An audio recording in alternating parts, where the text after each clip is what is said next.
வாழ்க்கை பரிசுத்தம் அடைந்தால் அற்புதங்கள் தானாகவே நடக்கும். கர்த்தருக்கு முன்பாக எதெல்லாம் சரியாக இருக்கோ அதை மட்டும்தான் செய்தான். சில ஆட்கள் என்னன்னா அடுத்தவங்க பேரை கெடுக்கிற வேலையை செய்வாங்க, அடுத்தவங்க பேரை கெடுக்கிற வேலையை செய்வாங்க. சாத்தானிடத்துல ஒப்பு கொடுக்கும் பொழுது அவன் கையை காலம் ஒடிப்பான், பிரச்சனையை ஏற்படுத்துவார். அவங்க வாழ்க்கையில் உணரத்தக்கதாக ஒரு காரியத்தை கர்த்தர் செய்வார். உங்க சிந்தையிலே தாழ்மை இருக்கும் என்று சொன்னால், அசுத்தம் இல்லாமல் இருக்கும் என்று சொன்னால், நினைப்பதற்கும் வேண்டிக் கொள்வதற்கும் அதிகமாய் அவர் செய்கிறவர்.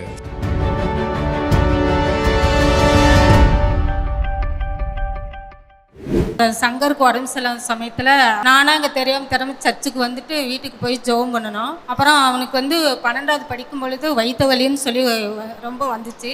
ஆண்டவரே, நீங்கள் என் மகனை காப்பாற்றணும், எங்கள் குடும்பமாக நாங்கள் ஆலயத்துக்கு நாங்கள் வருவோம், உங்களை விட்டு எந்த நேரத்தில் நாங்கள் பிரிய மாட்டோம், எங்கள் குடும்பம் பிரியக்கூடாது ஆண்டவரேன்னு சொல்லி ஜெபம் பண்ணினேன். 1/2 மணி நேரத்தில் அவனுக்கு ஒட்டுக்கொடல் ஆப்ரேஷன் பண்ண உதவி செஞ்சார்.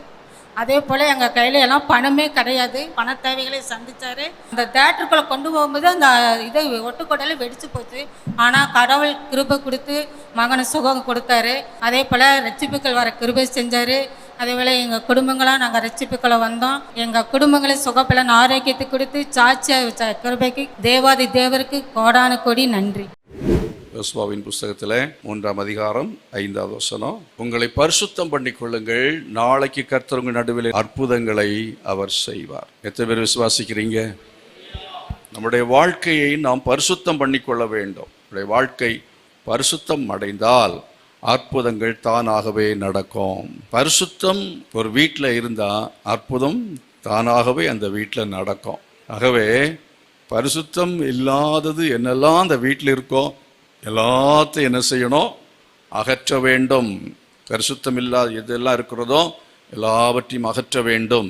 2 நாளாகமத்தின் புஸ்தகம் 29ஆம் அதிகாரம் அங்கே சொல்லப்பட்டிருக்கிறது, அவன் கர்த்தரின் பார்வைக்கு செம்மையானதை செய்தான். அதுதான் பரிசுத்தமாக வாழ்வதற்கு முதல் படியாக இருக்கிறது. இந்த ஃபர்ஸ்ட் ஸ்டெப் செம்மையானதை, ரைட் பிஃபோர் காட். கர்த்தருக்கு முன்பாக எதெல்லாம் சரியாக இருக்கோ அதை மட்டும்தான் செய்தான். தன் பார்வைக்கு சரியாக இருக்கிறது என்பது அல்ல, கர்த்தருடைய பார்வைக்கு இது சரியானது தானா அப்படி என்கிறதை எப்படி தெரிந்து கொள்வது? How we could know this is the right thing before God. 1 தீமோத்தேயு 1ஆம் அதிகாரம் 18வது வசனத்தில் நான் படிக்கும் பொழுது, நீ விசுவாசம் நல்மனசாட்சியும் உடையவனாயிரு. இந்த நல்மன சாட்சியை சில தள்ளிவிட்டு விசுவாசமாகிய கப்பலை என்ன செய்தார்கள்? சேதப்படுத்தினார்கள். அப்ப நல்மன சாட்சியை சேதப்படுத்தினவங்களுக்கு என்ன விளைவு அப்படிங்கிறது 20ஆம் வசனம் சொல்லுகிறது.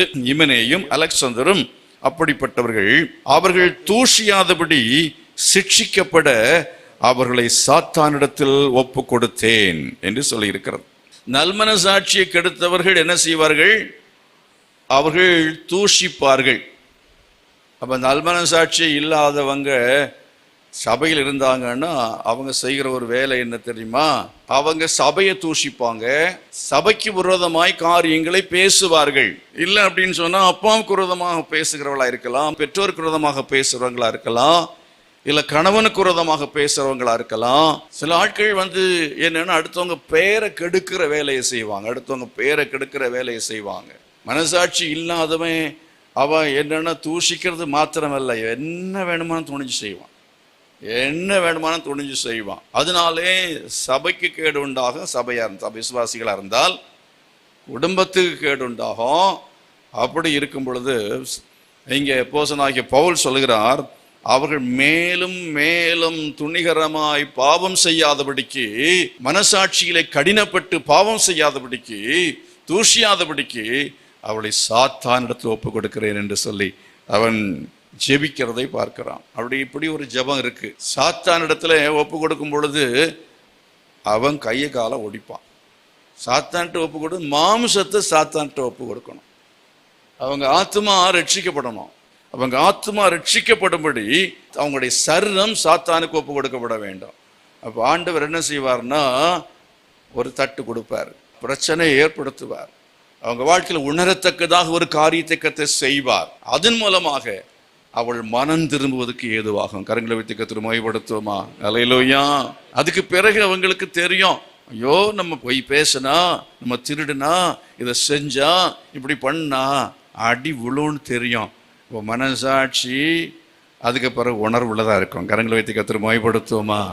தாவீது அவன் என்ன செய்தான் என்றால், சவுலுடைய வஸ்திரத்தின் தொங்கலை அறுத்து கொண்டது நிமித்தமாக அவனுடைய மனம் அடித்து கொண்டே இருந்தது என்று எழுதப்பட்டிருக்கும். சவுல் ராஜா அவனை கொல்லுவதற்காக பின்தொடர்ந்து கொண்டிருக்கிறதான அந்த நாட்களிலே இவன் ரகசியமா போய் என்ன செய்கிறான், அவன் வஸ்திரத்தின் தொங்கலை மாத்திரம் அறுத்து கொண்டு வருகிறான். நான் பக்கத்தில் வந்தேன், அவன் வஸ்திரத்தின் தொங்கலை அறுத்தது நான் தான், அந்த ஈட்டியை கொண்டு வந்து நான் தான், யாரையும் அனுப்பி இந்த என்ன செய்ய, ஈட்டியை வாங்கிட்டு போ. எவ்வளவு நல்ல மனுஷன் பாருங்க, எவ்வளவு நல்ல மனுஷன். ஆகவே தான் கர்த்தர் அவனை உயர்த்தினார். கரங்களை உயர்த்தி கர்த்தரை மகிமைப்படுத்துவோமா?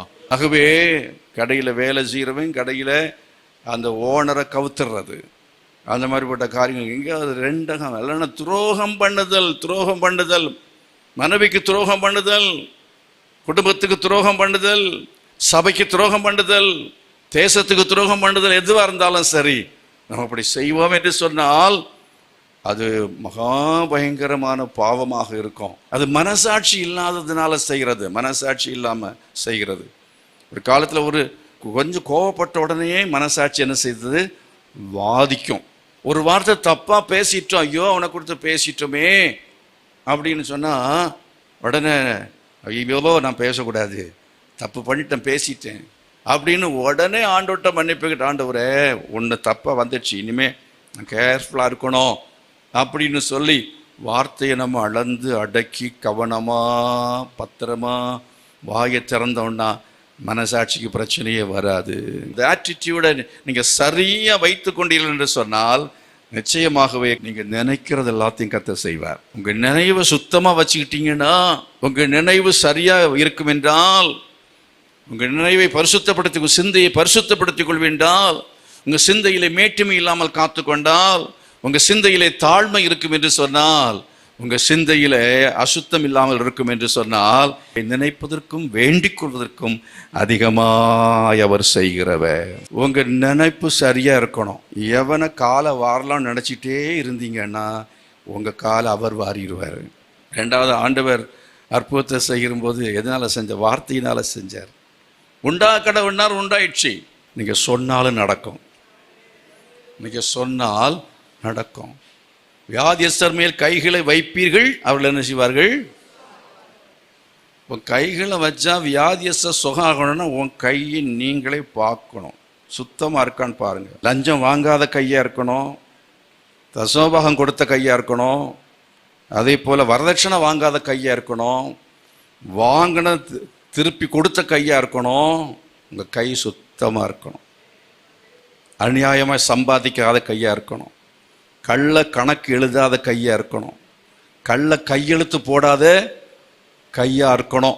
அப்படி உங்கள் கை சுத்தமாக இருக்காம்.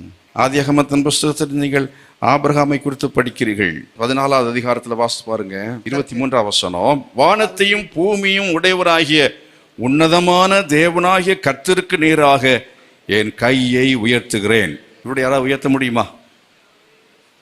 ஆபிரகாம் கையை உயர்த்துகிறேன் என்று சொல்லிவிட்டு அவன் என்ன சொல்கிறான் தெரியுமா? அதுக்கு முன்னாலே சொல்றான், அதுக்கு ஆபிரகாம் சோதோமின் ராஜாவை பார்த்து, ஆபிரகாமை ஐஸ்வர்யவாக்கினேன் என்று நீர் சொல்லாதபடிக்கு நான் ஒரு சரட்டை ஆகிலும் பாதரட்சியின் வாரை ஆகிலும் உமக்கு உண்டானவில் யாதொன்றை ஆகிலும் எடுத்துக்கொள்ள மாட்டேன்.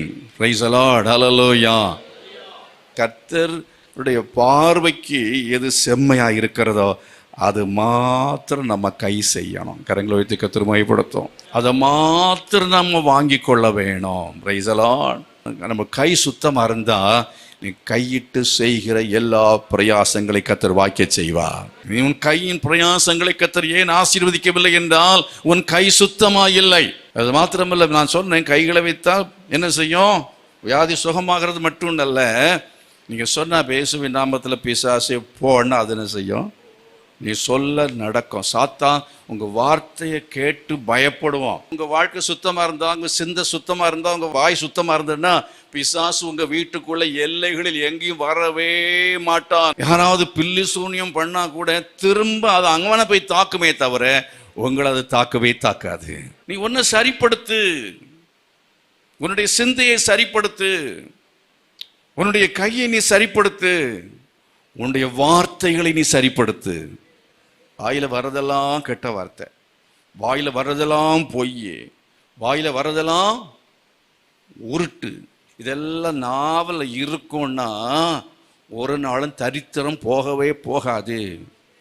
ஒரு நாளும் உங்க வீட்டை விட்டு பிசாசு போகவே மாட்டான். செத்து கிடக்கிற வாழ்க்கை, ஜீவன் இல்லாத வாழ்க்கை. காரணம் என்னன்னா உங்க வாயினால உங்க வாழ்க்கை கொல்லப்பட்டிருக்கிறது. ஆண்டவர் சொன்னார், வெளிச்சம் உண்டா கிடவுது. வெளிச்சம் என்னெல்லாம் சொன்னார் அப்படி நடந்ததா இல்லையா? சூரியன் உண்டா கடவுள்னா சூரியன் உண்டாயிடுச்சு. சூரியனே அவர் வார்த்தையில் உண்டா, அவருடைய வார்த்தை வல்லமை உள்ளது.